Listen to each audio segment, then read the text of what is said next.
Hola a todo el mundo, muy buenos días, bienvenidos a este nuevo webinar API. Un webinar en el que hemos decidido dejar aparcada esa ley de vivienda, que parecía que estaba eclipsándolo actualmente todo, para volver a retomar temas pues, que de verdad consideramos que son importantes. Y uno de ellos, como bien sabéis todos, es el tema hipotecario. El mercado hipotecario nacional. Al final, el Euribor sube sigue, ya ha alcanzado el 4,046%, que es el nivel más alto desde noviembre de 2008 y el 16 de junio ya superó la barrera del 4%.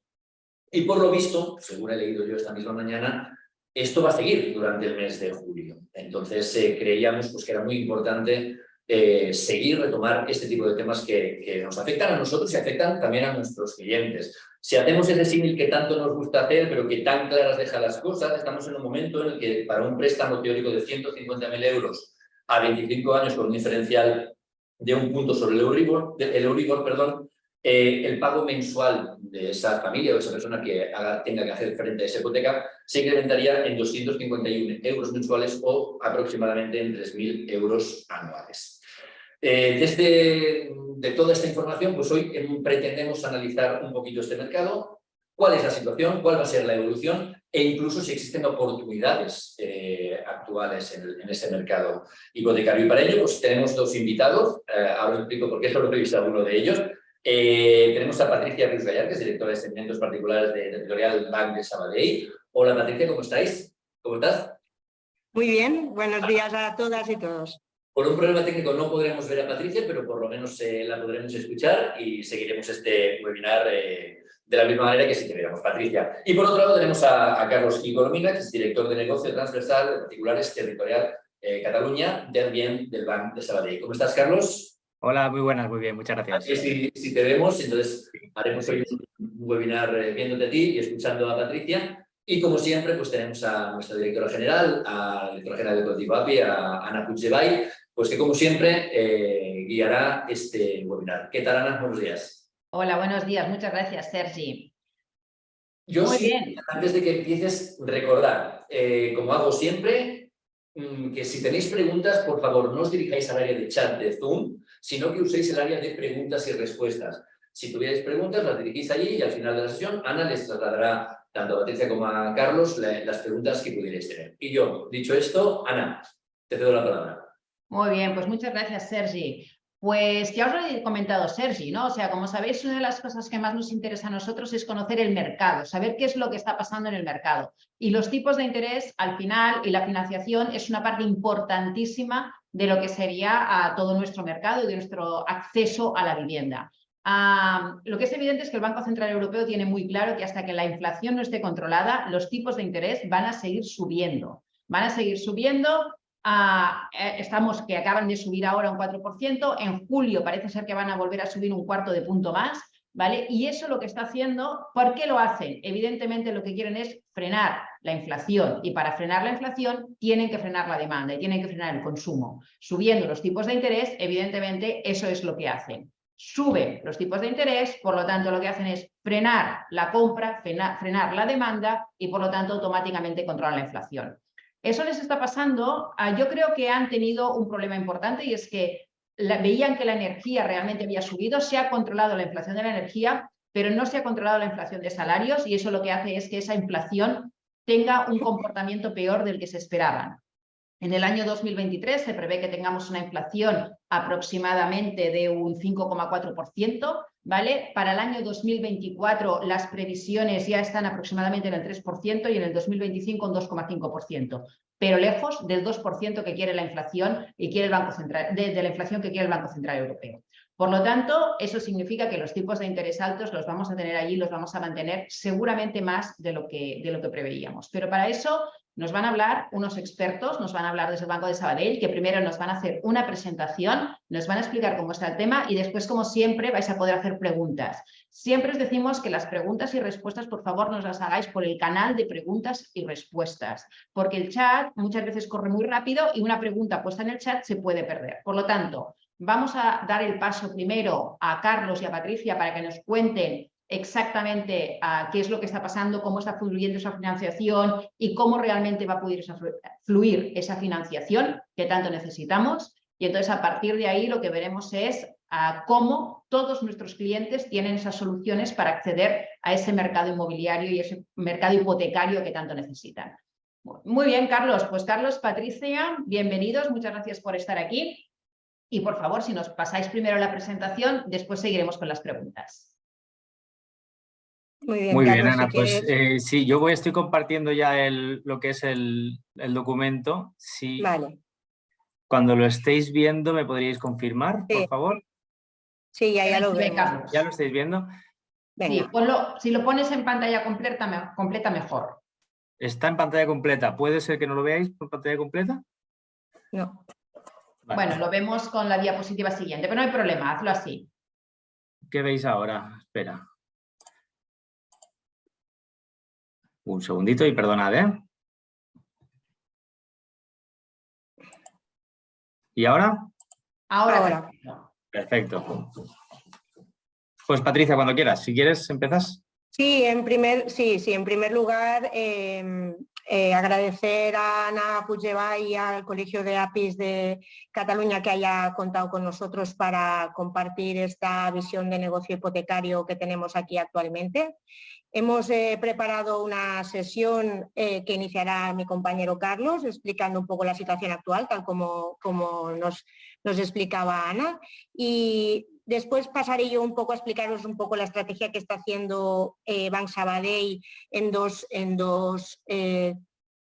temas muy concretos, que son la especialización y la parte de colaboradores, y cerrará la sesión esta que hemos preparado con unos básicos que creemos que os pueden interesar, y después tendremos el turno de preguntas abierto para que vosotros pues hagáis lo que creáis conveniente. Así que, Carlos, por mi parte ya todo tuyo. Perfecto. Muchas gracias, Patricia. Bueno, pues básicamente yo ahora primero quería introducir un poco el tema sobre la situación del mercado hipotecario. Ana ya nos ha avanzado un poco el tema, que básicamente es clavado a lo que ha dicho, ¿no? Si nos remontamos un poco hacia qué ha originado todo lo que está pasando, pues nos encontramos con dos motivos principales, ¿no? Uno es la pandemia del COVID, que empezó en el año 2020, y otra es el conflicto en Ucrania, ¿no? Pues son dos golpes o dos shocks, como pone en la diapositiva, bastante potentes, ¿no? La pandemia produjo unas caídas, esto es muy relevante, porque produjo unas caídas del PIB de las principales economías desarrolladas muy importante y muy fuerte con respecto a lo que viene siendo una caída en una crisis financiera global, ¿no? Bueno, como ya podéis ver en la propia gráfica. Y esto, evidentemente, lo que produjo fue una posterior recuperación bastante abrupta también, igual que la caída. Y claro, si lo juntamos con que en el conflicto de Ucrania se produjo una caída de la producción industrial, como por ejemplo tenemos en el caso de Alemania, en la gráfica que pone el sector de papel, el sector químico, que bajaron por debajo del 90% de los niveles de producción anteriores a la pandemia, pues nos encontramos con una situación en la que ha habido un boom de demanda post-COVID y cuellos de botella en la producción industrial. Si nos juntamos con que los bancos centrales también estaban generando tenían unas políticas monetarias bastante expansivas, con tipos de interés muy bajos y compra de bonos y lo que fuera necesario para reactivar la economía, y el shock energético que supuso el conflicto de Ucrania, pues nos ha provocado una inflación bastante alta, ¿no? Entonces, desbocada, vaya, hasta el punto de que en el año 2022 empezó a crecer sin control hasta niveles, como podéis ver en el caso de Europa, que llegamos a pico del 10,6% de inflación, ¿no? En Estados Unidos 9,1% o en Reino Unido al 11,1%. O sea, las principales economías desarrolladas tuvieron una inflación espectacular, como no se había visto en los últimos 40 años, ¿no? Y hemos pasado de una inflación muy controlada, incluso de tener un riesgo de deflación, a tener una inflación que era incontrolable, ¿no? Entonces, en ese sentido, los bancos centrales adoptaron todos la misma política, que era subir tipos de interés. Empezó la Reserva Federal de Estados Unidos, pero a continuación tanto el Banco de Inglaterra como el Banco Central Europeo empezaron a subir tipos. De hecho, bueno, el Banco Central Europeo recientemente, la semana pasada, volvió a subir tipos, ¿no? Esto al principio no tuvo un impacto importante sobre la inflación, que seguía subiendo, y tuvieron que, digamos, acelerar estas subidas de tipos para intentar ver si podían controlar esta subida de la inflación, ¿no? Esto por fin, de alguna manera, a finales del 2022, sí que generó el conocido como pico de la inflación, y a partir de aquí empezamos a ver una bajada, ¿no?, de la tensión inflacionaria que se está produciendo a día de hoy. Como ha dicho Ana, pues las previsiones del 2023 pues están en torno al 5, por encima del 5%, ya rebajando con respecto a lo que teníamos en el 2022, ¿no? Y básicamente esto ya se está moderando, estamos empezando a llegar a niveles, bueno, todavía muy elevados, ¿vale? Pero bastante más bajos que lo que veníamos teniendo, y evidentemente está generando debilidad de la demanda, el componente energético, que también parece que se ha relajado, y los cuellos de botella de las cadenas de producción industriales pues también parece que se están restableciendo, ¿no? Aún tenemos riesgos, como podría ser el tema de los precios de los alimentos, que siguen bastante elevados, y el mercado laboral, que como ha dicho también Ana, pues también tenemos un problema persistente por aquí, ¿no? A nivel de perspectivas de subidas de tipos de interés, pues parece ser que sí que estamos llegando al final del ciclo de subidas que están adoptando todos los bancos centrales. Aún puede que quede alguna subida. La Reserva Federal, el Banco Central Europeo, principalmente, parece ser que aún nos darán alguna pequeña subida, pero en todo caso ya parece que si no hemos llegado, estamos llegando al final de estas subidas, ¿no? Y entonces las previsiones que hará el 2024 principalmente son de empezar a ver a principios, o puede que más adelante, ya iremos viendo, alguna relajación de estos tipos de interés, y puede que algún recorte poco a poco, ¿no? Conforme se vaya controlando la inflación, básicamente. ¿Vale? Esto, ¿cómo se traduce a efectos de hipotecas? Pues evidentemente, como ya había comentado antes, la demanda de hipotecas ha caído, ¿no? Los tipos de interés han afectado claramente a las hipotecas, especialmente a las de tipo variable, y a las nuevas contrataciones de las hipotecas de tipo fijo, que es el principal producto que se hacía en España, ¿no? Con lo cual hemos pasado a un retroceso de la demanda, una bajada de la demanda, que bueno, concretamente en el sistema, en 2000, lo que llevamos de año, en el sistema hipotecario ha caído aproximadamente un 20% la demanda de hipotecas, ¿no? Y en España concretamente, pues en principio no me voy a extender mucho sobre España, porque la situación europea es bastante clara y refleja bastante el tema de España, ¿no? Pero tenemos unas perspectivas un poquito más favorables en cuanto a la economía, ¿no? Con respecto al 2023, a crecimientos en el 2023 y en el 2024, y si lo comparamos con la zona euro o, por ejemplo, con Alemania, que sí que está sufriendo más a nivel económico. Básicamente, la diferencia radica en dos conceptos. Uno respecto a la Unión Europea y otro respecto a otros momentos en los que España ha estado más afectada, ¿no? por esta circunstancia, ¿no? Que es las deudas de las familias, ¿no? Como por ejemplo aquí la exposición directa a Rusia, pues si miramos en cuanto a importaciones de gas, que es uno de los puntos, digamos, más calientes en cuanto a la relación con Rusia, el conflicto de Ucrania, que ha generado todo este conflicto, pues en España solo importamos el 10% del gas natural desde Rusia, ¿no? Cuando la media de la Unión Europea está cerca del 40%. Y en cuanto al petróleo, nuestro porcentaje es aún menor, ¿no? Importamos el 1,8% del total desde Rusia, cuando la Unión Europea tiene una afectación del 26%. En ese sentido, aquí estamos, digamos, más resguardados, ¿no? A nivel de deuda de las familias, también estamos en una situación que está mejor con respecto a la media de la zona euro, y sobre todo estamos en una situación mucho más cómoda de la que teníamos en la anterior crisis financiera, ¿no? Con niveles de deuda de las familias e incluso de las empresas muy elevados y muy por encima de la zona euro, ¿no? Y entonces, un poco el escenario 2023, y en resumen de todo lo que acabo de decir, es que nosotros confiamos que la inflación se siga relajando, ¿vale? A lo largo de este 2023 y especialmente en 2024, en que esperemos que se vaya normalizando, y esperamos también una próxima pausa en los bancos centrales, y a principios de 2024 más bien empezar a ver algún recorte en las políticas de tipos de interés y, evidentemente, siempre estaremos pendientes de la actividad económica, ¿no? De crecimiento económico, donde parece ser pues, que si bien en España no tenemos, no tenemos tanta precaución con este tema, pues a nivel zona euro sí que hay que estar muy pendiente porque estamos dentro de ellos y es muy importante ver cómo avanzan las circunstancias, ¿no? Esto a nivel de mercados o de situación un poco que ha pasado, ¿no? De las perspectivas del 2023. Y todo esto enlaza con un producto hipotecario que lanza Banco Sabadell ahora mismo, es de esta misma semana, que es la hipoteca mixta. La hipoteca mixta es un producto que tiene todo el sentido en la situación actual y volvemos un poco, si os parece, como a resumen, pero más englobado en este producto, para ver por qué tiene todo el sentido, ¿no?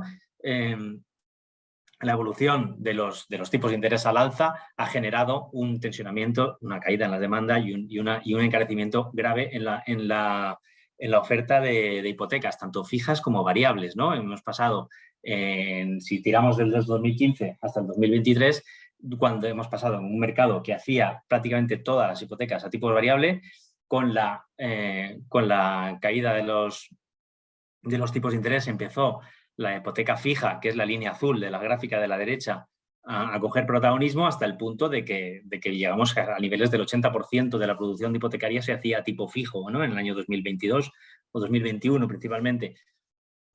Y la variable, evidentemente, como tiene una correlación negativa, la hipoteca variable iba al contrario, ¿no? Y nos hemos encontrado en una situación en la que los elevados tipos de mercado te generan que la nueva demanda de hipotecas a tipo fijo ya no sea tan atractiva y las variables, claro, el Euribor sumado a un diferencial, pues también te generan un precio de la hipoteca bastante elevado, con lo cual las hipotecas fijas que generaban una seguridad, pues ahora mismo tienen unos precios más elevados de lo que hace 2 años, por ejemplo, tenían, bastante más elevados, y las hipotecas variables que te generan una adaptabilidad a la situación de mercado, pues te generan esta adaptabilidad en una situación de mercado delicada a nivel hipotecario donde tenemos unos tipos de interés muy elevados, ¿no? Entonces, en base a todo esto, pues surgió la hipoteca mixta, ¿vale? Precisamente como alternativa a esta subida de precios. Y si bien al principio de su lanzamiento, el año pasado, digamos, del conocimiento de este producto, pues la producción era más bien residual, estábamos hablando de producciones del 6% en el primer trimestre de 2022 de hipotecas mixtas respecto a un 80% de producción de las hipotecas de tipo fijo, o incluso el porcentaje era mayor en las hipotecas variables, pues a un incremento de este producto, un incremento de la demanda de este producto, de que, por ejemplo, al cierre del primer trimestre, el 33% de las hipotecas han sido mixtas, ¿no? Porque tiene todo el sentido, ¿no? Estamos hablando de unos tipos de tramos fijos durante una serie de años, 3, 5, 7, 6, y luego un tramo variable, con lo cual durante el tramo fijo tú te encuentras en una situación en la que tienes esta seguridad debido a la incertidumbre de mercado que te permite pues, tener tranquilidad, tener un tipo cerrado, no estar pendiente de las subidas de tipos continuamente que se están produciendo. También vas a un tipo más bajo que los precios que te podría ofrecer una hipoteca fija durante toda la vida de la operación. Y luego tienes también, por otra parte, adaptabilidad a tipos de mercado cuando se termina el tramo fijo, ¿no? Con lo cual, evidentemente, esto ya es, digamos, una decisión personal de cada uno en función del tramo que haya escogido, del nivel de seguridad que quiera, pues pasado ese plazo, su hipoteca se adaptaría a los tipos de mercado en cada momento, ¿no? Con lo cual, consideramos que es la opción más competitiva. Banco Sabadell, por ejemplo, tiene esta hipoteca a 3 tramos, a 3, a 5 o a 7 años de tipo fijo y el resto del plazo a tipo variable. Con lo cual combinamos seguridad en función del tramo elegido por el cliente con adaptabilidad a tipos de mercado. Y evidentemente ofrecemos tipos muy, muy competitivos, ¿no? Evidentemente estas operaciones son para adquisiciones de nuevas viviendas. En ese sentido, también queríamos un poco explicar este tema a nivel de banco, ¿no? A nivel de nuestra entidad tenemos el sistema de especialización hipotecaria que ahora Patricia va a comentar y nuestra red de colaboradores. Entonces, Patricia, cuando quieras. Muy bien, pues sí, yo siguiendo un poco lo que comentaba ahora Carlos y más concretamente analizando la demanda de los clientes en cuanto a cómo entran a través del canal de demanda de los clientes y los conocimientos financieros, el banco ha decidido transformar lo que representa el segmento de particulares a un enfoque de especialización por producto. ¿Vale? Entonces, ¿qué hemos hecho? Ha convertido los gestores de particulares, que eran gestores generalistas, en directores de ahorro, de protección o de hipotecas. Más centrado en lo que nos ocupa a día de hoy, pensar que las oficinas medianas y grandes tienen un especialista hipotecario físico y desde hoy podemos decir que el resto, las pequeñitas, también pueden encontrar especialistas hipotecarios en remoto. ¿Vale? Pensar que 140 personas hemos incorporado a los equipos de especialistas hipotecarios, con lo cual el banco sigue pensando que en que las hipotecas es un producto core para nosotros muy importante, que nos genera mucho margen y sobre todo que nos crea esta relación a largo plazo que queremos con todos los clientes. ¿Qué pasa con estos gestores? ¿Qué hacen estos gestores? ¿Por qué son diferentes? Estos gestores, aparte de su propia experiencia que llevan haciendo, que han cogido a los gestores que mejor realizaban las hipotecas, se les ha hecho un plan de formación específico muy focalizado en todo lo referente al proceso hipotecario y proceso de compra, y solo y exclusivamente se dedican solo todo su tiempo diario de trabajo a gestionar hipotecas. Al final, ¿qué es lo que ha pasado? Nuestra experiencia nos ha dicho: estamos en un proceso súper importante para los clientes.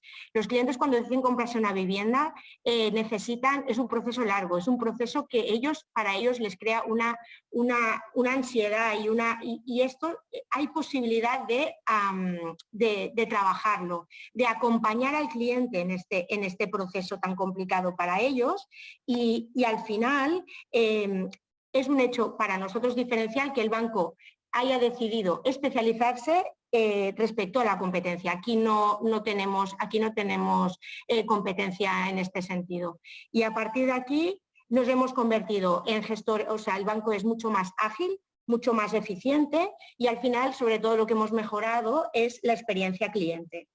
Todo esto también lo englobo en este proceso complicado que hay de compra, que normalmente sabemos cuándo se inicia un proceso, pero nunca cuándo se acaba. Siempre hay altos y bajos en el camino y baches, y de aquí que pensemos que acompañar a los clientes en todo este proceso junto con los colaboradores, es decir, al final los expertos en el proceso de compra sois vosotros, los expertos en financiación somos nosotros. Esto nos llevará a ser, para mí nos llevará al éxito absoluto. Entonces, si quieres avanzar, Carlos, un poco, la demanda al final, el proceso de compra antes, los clientes venían a vuestras oficinas, escogían la vivienda y después salían de vuestras instalaciones, venían a vernos a las oficinas, había el director de la oficina que les tramitaba la hipoteca. Cultura financiera tenían poca, por lo tanto era importante, y conocimientos financieros pocos, por lo tanto era importante aquella confianza que teníamos con el director. Actualmente nos ha cambiado el paradigma. Pensar que el 50% de las entradas de demandas de los clientes vienen prescritas por colaboradores. Un canal importante también de entrada son los canales digitales, que estos han venido para quedarse, y en menor medida vienen a través de los walk-ins, que le llamamos nosotros, o propiamente de los clientes. Por lo tanto, ¿qué necesita un cliente? Vista la experiencia, necesita tranquilidad en el proceso de financiación, tranquilidad en el proceso de compra y juntos siempre podremos hacer mucho más por el cliente. El beneficio es para nosotros, para vosotros, pero sobre todo para el cliente. En este sentido, pensar que tal como comentaba Carlos, es verdad que en el mes de mayo se ha reducido un 34%, solo el simple de mayo un 34% la demanda hipotecaria, pero en Banco Sabadell se han incrementado el 1,8% de operaciones hipotecarias se han firmado respecto al 2022. Esto quiere decir que el canal para nosotros más importante es el canal de colaboradores. Con esto quiero decir que para nosotros sois muy importantes. En este sentido tenemos 7 directores de colaboradores repartidos por todo el territorio. Ya tenemos 950 colaboradores que trabajan conjuntamente con nosotros. Estos directores de colaboradores dan soporte tanto a oficinas como a vosotros. Además tenemos un canal específico de priorización tanto en riesgos como con las gestorías para cuando las operaciones vienen prescritas por colaboradores.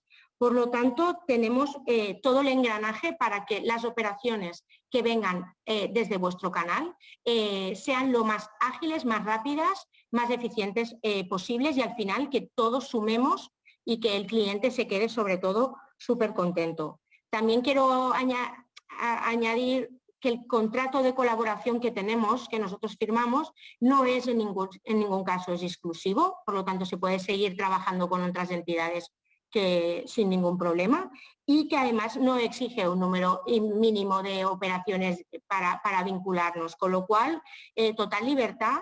Y yo lo que os animo es, sobre todo los que aún no habéis probado el canal de colaboradores de Banco Sabadell, que os animéis, porque realmente para nosotros es muy importante y seguiremos trabajando para incrementar este canal, para nosotros prioritario en la estrategia del banco. Y por mi parte, Carlos, si quieres añadir... Sí, perfecto, muy bien. Sí, gracias Patricia. Yo solo quería añadir una última pincelada, que es básicamente qué pasa con los clientes, digamos, que ya tienen hipoteca, o qué relación un cliente que quiere una hipoteca, qué relación tiene que tener con el banco, ¿no? Porque estos son dos temas creo que bastante importantes por la situación actual y normal, ¿no? Cuando uno pide una hipoteca o cuando uno ya tiene una hipoteca y se ha encontrado en una situación como la actual, ¿no? Pues evidentemente una hipoteca, por ejemplo, yo tengo una hipoteca, si tienes una hipoteca tipo variable, pues es posible cambiarla, por supuesto, es posible cambiarla de variable a fija o a mixta, si fuera el caso, mediante una novación, ¿no? O sea, lo único, es importante saber que estas operaciones no tienen ningún tipo de coste, se puede cambiar a tipo fijo, evidentemente el precio lo negocias con la oficina, ¿vale? Pero sí que te permite, por ejemplo, en el caso de gente con hipoteca tipo variable, que estaba muy contento con esa hipoteca y ahora mismo la situación actual pues le ha generado una tensión financiera a nivel personal que requiera de actuar urgentemente, pues se puede cambiar, ¿vale? No tiene costes para el cliente de acuerdo con la ley de crédito inmobiliario. Y si uno, por ejemplo, también se encuentra en una entidad con una hipoteca, no se acaba de llevar con esta entidad, donde hay alguna cosa que no le encaja, o bien le interesa, por ejemplo, pongamos barriendo para casa, que tiene buena relación con Banco Sabadell hace una oferta atractiva de cambiar su hipoteca de banco, se puede hacer una subrogación de acreedor sin ningún tipo de problema. Todo se genera desde la entidad destino, o sea, no hace falta ir a la entidad de origen para nada, y los gastos de notaría y gestoría, todos los gastos, excepto la actualización de la tasación que podría ser por parte del cliente, están soportados por la entidad, digamos, que subroga, ¿no? O sea, en este caso, en este ejemplo que hemos puesto seríamos nosotros, ¿no? Banco Sabadell. ¿Vale? También hay una situación de cambio de hipoteca o de innovación que es adaptada al Código de Buenas Prácticas que se aprobó en noviembre del 2022 por Real Decreto, bueno, destinado evidentemente a aliviar esta subida de tipos de interés en los préstamos hipotecarios, a los que se pueden acoger una serie de personas con unos requisitos de renta definidos que permiten pues, unos alivios en el tipo de interés, o bien solicitar una carencia, o bien en función de lo que del perfil de cliente destinado, puedes pedir carencia a 5 años, rebaja del tipo de interés, o una carencia de 2 años, o también, evidentemente, todos los clientes pueden acogerse pidiendo una innovación de tipo variable a tipo fijo. También se aprobaron en este Código de Buenas Prácticas unas medidas estructurales que afectan a todos los clientes de hipoteca, que durante el 2023 los clientes que tengan hipotecas de tipo variable no tendrán comisiones por cancelación ni anticipada, ni parcial, ni total hasta final de año, y la comisión de innovación de variable a fijo tampoco se aplicará en ningún caso. ¿De acuerdo? Esto era importante comentarlo porque es en base precisamente al fruto del Código de Buenas Prácticas aprobado en el 2022. Y por último, esto ya es sabido por todos, pero era un poco comentar la relación con la entidad. Yo creo que la relación con Banco Sabadell o con un banco, cuando haces una hipoteca, es fundamental, ¿no? Tiene que basarse en la confianza, igual que el banco confía en conceder este capital y establecer una relación normalmente a muy largo plazo. El cliente también tiene que estar cómodo con esto, ¿no? Y por tanto, digamos que ir incrementando, incrementando esa relación y ese compromiso con la entidad con la que ha decidido contratar, digamos, el producto más importante bancario que seguramente va a tener, ¿no? que sería la hipoteca. En ese sentido, los bancos también corresponden hasta el punto de que ofrecen mejores condiciones. El Banco Sabadell, concretamente, ofrece mejores condiciones a los clientes que incrementan su relación con nosotros, como por ejemplo domiciliar la nómina o contratar los seguros a través de las aseguradoras de Banco Sabadell, como es el de hogar y el de vida, que va asociado a la hipoteca. Evidentemente, también tenemos un compromiso muy fuerte y muy importante con la sostenibilidad y, por tanto, ofrecemos bonificaciones sobre el precio ofertado para las viviendas que tengan un certificado energético superior a B, ya sea A+, A o B. Y en ese sentido, pues evidentemente se refuerza el compromiso.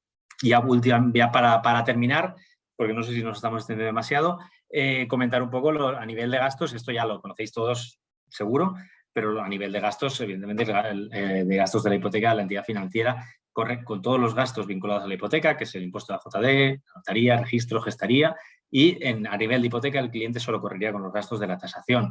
A nivel de compraventa sí que el banco aquí, digamos que no interviene, con lo cual esto correría por cuenta del comprador, notaría, registro, gestoría, el ITP o el IVA, y si se trata de obra nueva, el AJD por la compra, ¿no? Y por mi parte, nada más. Y o sea que cualquier duda que tengáis, yo, si os parece, dejo de compartir y ahora estaremos encantados de responder vuestras preguntas. Muy bien, pues muchísimas gracias, Carlos y Patricia, por la exposición que nos habéis hecho.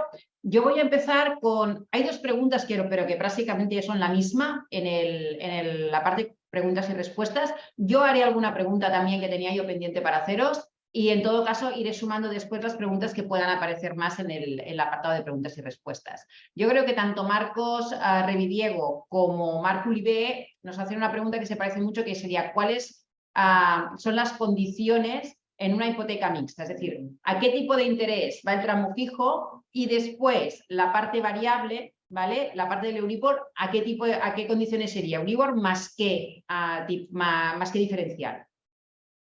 Muy bien, pues todos estos precios dependen de varios factores.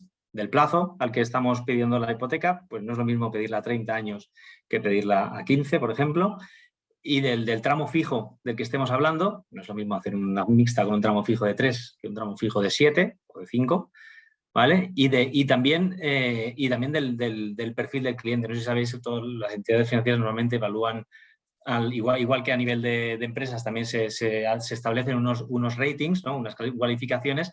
A nivel de clientes particulares también se establece unos perfiles de precios, ¿no? Entonces, en base a esos perfiles se establece una oferta. Yo te podría comentar precios que puedan ser orientativos para digamos, como de los mejores precios que podemos ofrecer, pero siempre depende, o sea, nunca sería vinculante, porque siempre todo depende de un estudio de riesgo, un análisis personalizado y, por tanto, de una oferta final, en base a lo que el cliente pide, lo primero, y segundo, lo que nosotros, digamos, analizamos, ¿no?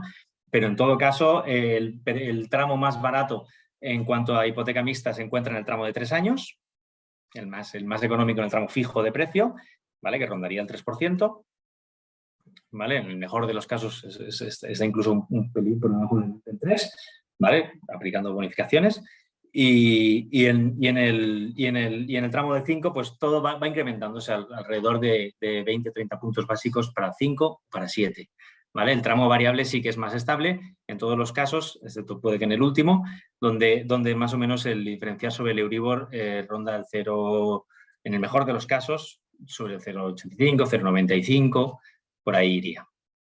Ya digo, siempre fruto del perfil del cliente, de la negociación con la entidad y del plazo solicitado, porque lo que te he dicho es, te da como un plazo como mejor de las opciones. Si tú entras en un simulador de Banco Sabadell, también te van a ser unas situaciones unos precios muy competitivos, pero ya te están avisando que todo depende de la financiación del estudio particular de cada operación. Vale, es decir, pero bueno, vamos a resumir así. Si yo lo hiciera más o menos a 30 años, si soy un buen perfil, vamos a decir que soy un buen perfil, hiciera una hipoteca mixta, si la hiciera a 3 años la parte fixa más o menos sería un 3%, podría incluso sacar alguna mejor condición, y la parte variable estaríamos en Euribor más 0,85, 0,95, más o menos. Así es, bueno, más o menos iríamos por aquí. Que ya sabemos que eso evidentemente depende de cada cliente, depende si coges otros productos cruzados y tal, pero es un orden de magnitud y es hacia dónde vamos. Perfecto, con lo cual yo creo que ya les ha quedado más respondida la cuestión. A mí me gustaría preguntaros varias cosas. A mí lo que me gustaría preguntaros es, nosotros sabemos que el gran problema de adquisición en estos momentos de una vivienda no es tanto la compra de reposición, porque la gente ya viene con una parte inicial de lo que sería ese capital que necesita para comprar el piso y por lo tanto no necesita hipotecarse por el 100%, sino que necesita hipotecas mucho más bajas. Pero, ¿qué solución tenéis en Banco de Sabadell realmente para esas personas que tienen que adquirir la primera vivienda? Estamos hablando de jóvenes o ya no tan jóvenes, pero que necesitan adquirir la primera vivienda y tengan poco capital ahorrado. Ahí ¿tenemos alguna solución o no tenemos solución? ¿Está el banco o los bancos en general, no solo el Banco Sabadell, controlando mucho ese riesgo? ¿Eso cómo está? Muy bien. Carlos, sí, adelante, diría... Patricia, te iba a dar paso. No, yo diría que, a ver, es evidente que en algún momento tenemos que entrar como jóvenes, hemos de entrar en el mercado de la compra hipotecario. Sí que es verdad que bueno, el riesgo está mucho más, o sea, el riesgo se intenta controlar y se intentan buscar avales y garantías a veces adicionales para poder entrar dentro de este mercado. Una vez ya tienes un histórico, también es verdad que importa también el histórico con las entidades, es decir, si estamos hablando de que es un cliente que la familia también ya es que ya es conocida, bueno, pues yo creo que se pueden explicar ciertas cosas y sí que es verdad que en un primer instante siempre es importante ir acompañado de alguien que me pueda dar un poco más de solvencia, porque al final necesitamos, el mercado laboral es el que tenemos a día de hoy y necesitamos un poco de garantías para que nos devuelvan el capital que nos dan. Si no, el Banco de España y el Banco Central Europeo nos corta el grifo a nosotros si empezamos a dar crédito sin tener unas garantías de devolución. Por lo tanto, siempre miremos en todo caso la situación de cada uno particular. De aquí la importancia de los gestores especialistas hipotecarios. Ellos mirarán qué es lo que necesitan y cómo podemos buscar una solución en cada caso. Vale, aquí me pregunta Marco Olivet si se sabe algo del 20% avalado por el ICO, de esa parte que no tiene ahorrado Nosotros, sí, que la tenía que... Sí, que la quería avalar el Estado. Ojalá salga. Yo os digo que por nosotros, evidentemente, todas las facilidades de un cliente joven. Es un cliente que nosotros tenemos un recorrido enorme para poder hacer negocio, con lo cual queremos estos clientes en Banco Sabadell, y por lo tanto, si viene el Estado y nos ayuda a que accedan a la primera vivienda, pues nosotros encantados de acompañarlos, por supuesto. De momento nosotros no sabemos absolutamente nada más que lo que ha salido en medios de comunicación. Vale, o sea, esperemos a que esa solución funcione, porque esa es buena. ¿Me vais a poder permitir una pregunta? Más o menos, me decíais, y te habéis dado un dato que es muy interesante, que es que ha habido una reducción de un 34% en demanda de hipotecas. Mi pregunta es... En el mes de mayo, el simple de mayo ha caído un 34%. Exacto. En general, desde el principio de año, estamos reduciendo un 20%. 20%. Exacto. Mi pregunta es de demanda o es de concesión? Es decir, ¿el mercado quiere la hipoteca y no se le concede? Y por lo tanto, ¿esta reducción es de las hipotecas concedidas? ¿O ya habéis notado vosotros que realmente lo que está frenando es la demanda? Nosotros consideramos que es un tema de demanda, porque a nivel de concesión, yo os tengo que decir que los bancos seguimos concediendo hipotecas. Vale. Sí que es cierto, o sea, tener claro que se conceden hipotecas. Si no, no estaríamos aquí hablando Carlos o yo y nos estaría diciendo que, por ejemplo, hemos firmado más hipotecas con el canal de colaboradores que el año anterior. Es decir, seguimos queriendo hipotecas y sí que... bueno, se tiene que siempre tener en cuenta la propia operación, lógicamente. Vale, no, lo digo porque esto es muy importante, ¿no? Porque al final esa sensación a lo mejor que la gente dice es que ya no lo voy ni a probar porque no me van a dar la hipoteca. Yo creo que los bancos, yo creo que ese mensaje es importante, es que los bancos quieren seguir dando financiación siempre que se cumplan unas condiciones de seguridad y que por lo tanto se tiene que intentar, porque no es que se estén denegando muchas más hipotecas, sino sencillamente es que la demanda es menor. Sí, correcto. Vale, por la incertidumbre, al final es un tema de incertidumbre de tipo de interés, ¿eh? Es decir, la gente piensa, hombre, venimos de un año atrás en que el coste financiero no era un coste relevante. En cambio, ahora mismo el coste financiero sí que lo es. Por lo tanto, este cambio de paradigma de un año para otro, realmente la gente hace que se piense el hecho de acceder a la vivienda. Pero sí que es cierto que damos soluciones, es decir, la hipoteca mixta ha venido con este cambio de buscar esta seguridad que se necesita. Incluso se están concediendo las hipotecas del tramo fijo por debajo de lo que es el Euribor a día de hoy, que estamos hablando del 4, y Carlos nos estaba hablando de que el tramo fijo estamos al 3, con lo cual quiere decir que se quieren dar hipotecas y que los clientes están a la expectativa. Hay soluciones y por lo tanto hemos de animar a la gente a que sigan comprando viviendas. Vale, yo creo que ese es un mensaje que tenemos que saber, que es que los bancos siguen queriendo dar crédito y por lo tanto hay que intentarlo. Yo creo que eso es un mensaje positivo. Me vais a permitir también, y yo creo que a lo mejor esto me lo va a contestar más Carlos, no lo sé, o Carlos o Patricia, ¿vale? Tú comentabas que las hipotecas que estamos dando ahora, depende esa parte de fijo o ese tipo de interés exacto que vamos a dar, hay cierto cuarto de punto, 0,20% del punto que depende de muchas situaciones. Hay un tema que ya hay muchos bancos que lo están ligando, que es el tema de la eficiencia energética ligada a lo que serían las hipotecas. ¿Eso en Banco Sabadell lo hacéis o cuándo creéis que va a llegar todo ese tema ligado de la sostenibilidad y todo ese punto que tenemos, que sabemos perfectamente que tenemos que tener edificios más sostenibles, edificios que realmente tengan una mucha mejor eficiencia energética? Sabemos que eso se va a pasar y se va a trasladar a la financiación, ¿vale? En estos momentos, ¿cómo está y cómo prevéis vosotros que vayamos incorporando todo ese tema de sostenibilidad en la financiación? Bueno, creo que lo he medio comentado antes, pero efectivamente el Banco Sabadell está muy comprometido con el tema de la sostenibilidad hasta el punto de que las bonificaciones que aplica, las aplica sobre el precio en cuanto a las hipotecas sobre edificios, viviendas, casas sostenibles. Ahora mismo nos encontramos que la mayoría de las hipotecas sobre viviendas de obra nueva son sostenibles, ¿vale? La mayoría de la obra nueva que se está construyendo en España tiene certificado como mínimo B. Y también pasa en la mayoría de las autopromociones, ¿no? La gente que se quiere construir una casa, también, evidentemente, el arquitecto ya lo establece y ya lo desarrolla para que a finalización de la obra el edificio la casa sea sostenible, ¿no?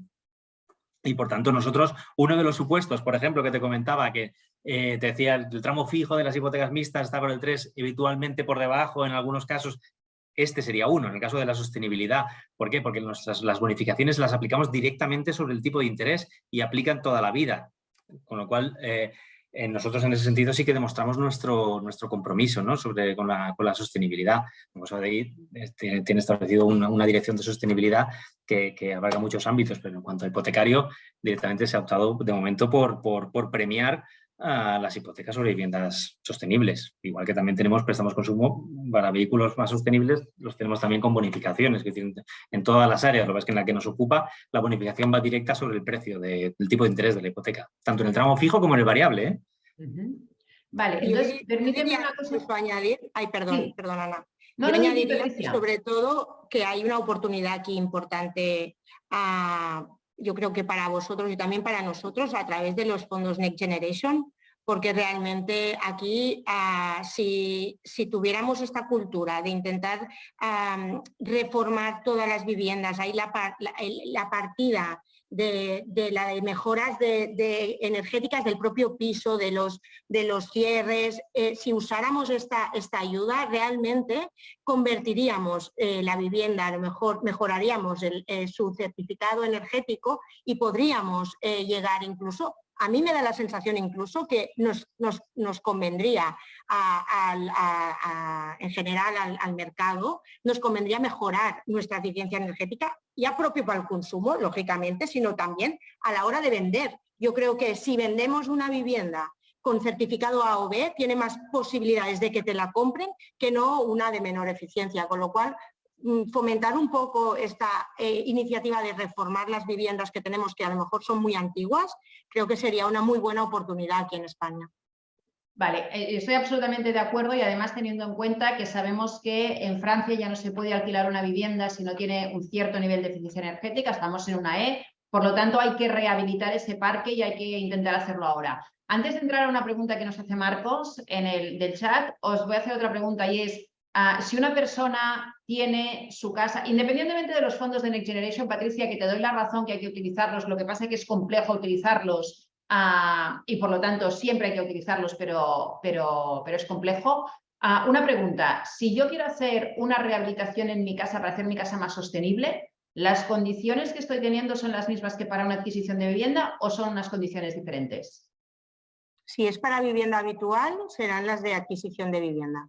Perfecto, eso es importante. Por lo tanto, si yo quiero rehabilitar mi vivienda habitual, voy a tener las mismas condiciones, no es ni préstamo al consumo, sino que voy a tener las mismas condiciones. Bueno, depende de los importes, claro. Yo te diría que dependiendo del importe, si el importe es relevante, está bien hacer una hipoteca, o sea, del valor del importe, es decir, si es una reforma menor, evidentemente a lo mejor es más atractivo a nivel de...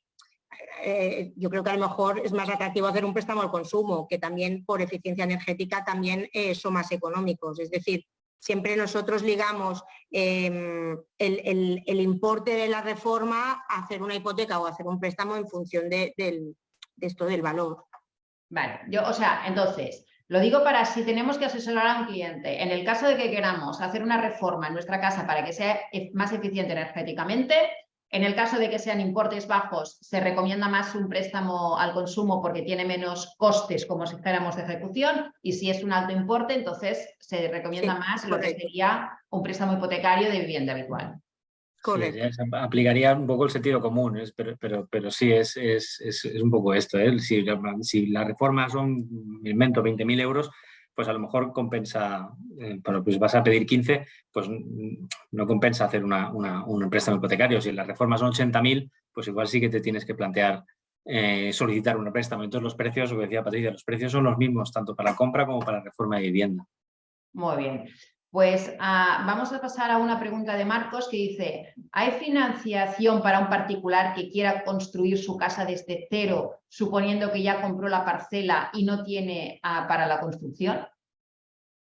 Así es, así es. Tenemos lo que se llama la hipoteca de autopromoción y sí que exactamente es justo para esto, ¿no? Es un producto que es exactamente igual que una hipoteca normal, una hipoteca mixta, fija o variable, ¿vale? Y en ese caso se hace mediante la modalidad de disposiciones, se presenta una transacción con un proyecto y conforme se va avanzando y con las consiguientes certificaciones de obra que va haciendo el arquitecto, se va disponiendo del préstamo. ¿Vale? Conforme va avanzando. Cierto, pues, Carlos, sí, quería Patricia, añadir, por ejemplo, lo que comentabas, que en el caso, por ejemplo, que haya dispuesto el 100% de su capital que tenía ahorrado para la compra del terreno, Banco Sabadell sí que lo que hace es en la primera disposición acostumbra a dar el 50% del importe del terreno de ayuda, porque esto sí que ha pasado, que la financiación del terreno a veces es difícil de conseguirla y entonces apostamos para que el cliente compre el terreno y una vez cuando ya tenga el proyecto, porque son momentos diferentes. La autopromoción es una hipoteca un poco más compleja de lo normal y por lo tanto, ¿qué puede pasar? Que el periodo de compra allí has hecho servir todo tu capital y cuando no has podido ahorrar suficiente para poder costear el 80% del coste de la construcción, y esto sabemos que pasa, con lo cual damos esta opción de poder coger el 50% y entregarlo en la primera disposición para que tenga algo para empezar la obra. Muy bien. Nos hace una pregunta Lía, que lo que pregunta es, espera que se me ha ido, vale, si hay algún producto que unifique varias hipotecas. Es decir, vamos a suponer que una persona tiene una hipoteca sobre la vivienda habitual y quiere comprar una vivienda vacacional y dice si puede unificarlo en una sola hipoteca. Bueno, eso sería más bien una reestructuración financiera y no entra dentro de lo que es la operativa habitual. Si tú, digamos, implicaría, de cierto modo, cancelar el producto que tienes actualmente y contratar un nuevo de forma que reestructuras la deuda que ya tienes, a lo mejor cambiando el plazo, coges el importe y amplías el plazo y añades uno nuevo. Y la verdad no lo termino de ver porque a lo mejor si tienes unas condiciones bastante competitivas, porque las has contratado en el pasado, respecto a aquella hipoteca, las perderías y contratarías en las circunstancias actuales de precios, ¿no? Y por tanto puede no ser conveniente. También depende de que el departamento de riesgos de la entidad correspondiente apruebe o sea, le vea sentido a la operación, ¿vale? Que entonces tiene que estar bien justificado porque normalmente cuando uno tiene la primera vivienda, pues tienes unos porcentajes de financiación que normalmente es el 80% y la segunda vivienda tiene otro porcentaje que suele ser, por ejemplo, el 70%, ¿no? Y entonces en ese sentido juntar una cosa con la otra a lo mejor depende del caso porque esto ya, digamos, es un tema de análisis de riesgos, pero dependiendo del caso puede tener o no puede tener ningún sentido. Entonces, en ese sentido, no puedo decir que tengamos un producto específico para unificar operaciones porque no es así. Sería mirar cada caso. Vale, a ver, voy a pedir por favor que hagáis todas las preguntas por un canal, que es el de preguntas y respuestas. Voy a hacer 2 preguntas más que hay en el chat y después pasaré al otro canal. Lo digo porque si no se van a perder algunas preguntas.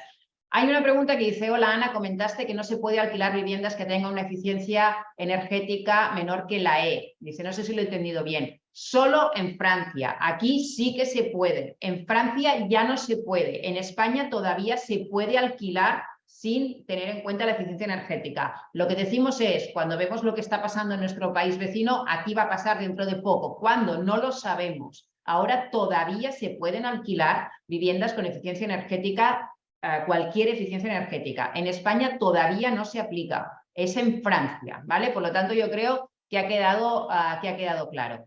Entonces, aquí hay 2 preguntas más. Una es, bueno, vamos a pasar al chat de preguntas y respuestas, que es donde tienen que ir, y después pasaré al otro. ¿La hipoteca autopromoción también va destinada a mercantiles o solo a particulares?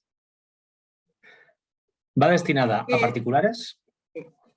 Y también podría ir destinada a una sociedad mercantil, patrimonial, pero solo en el caso en el que esta patrimonial tenga como único fin la compra de la vivienda para resultar ser primera o segunda residencia de los socios o del socio de la patrimonial. Es decir, la patrimonial no puede tener un perfil inversor. Si tuviera un perfil inversor, estamos hablando de otro destino, ya es un tema empresarial y por tanto no iría por el producto de hipoteca, digamos, autopromoción, que ya sabemos que es un producto de particulares. Esta es la única particularidad, que es una sociedad mercantil, pero el destino es claramente particular.